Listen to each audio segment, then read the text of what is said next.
Секое чествување на денот на мајчиниот јазик се отвораат горливите прашања за недостигот на нови кадри македонисти во институциите, чија цел е токму проучување и афирмација на македонскиот јазик во земјава и во странство.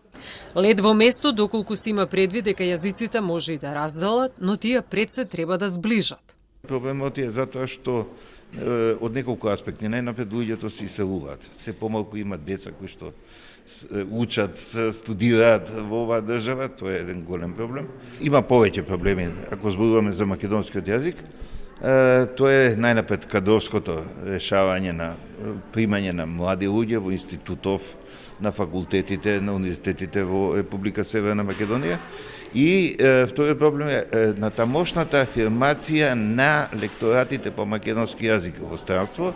За професорот Спасов, третата причина е фактот дека на повеќе факултети се студира македонистика на универзитетите во Битола, Тетово и Штип, кои имаат делумно поинаква концепција, што во дадениот миг е поприфатлива за студентите.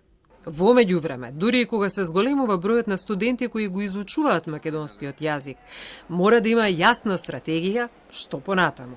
Научен кадар не достига затоа што немаме вработување. Не е точно дека нема млад кадар кој што е подготвен да работи. Меѓутоа тој млад кадар треба да биде вработен за да работи. Не можеме само да се повикаме на љубовта кон јазикот, не можеме само да се повикаме на она желба за работа, туку тоа треба да биде и финансирано од аспект на зборуваме за практично, обично вработување. Јазикот и културата се столбовите на еден народ и на едно општество, забележа министерката Костадиновска Стојчевска. Големиот Крсте Петков Мисирков ќе запише: "Милоста кон народниот јазик е наш долг и наше право. Ние сме должни да го милуваме нашиот јазик, зашто тој е наш, исто така како што е наша татковината.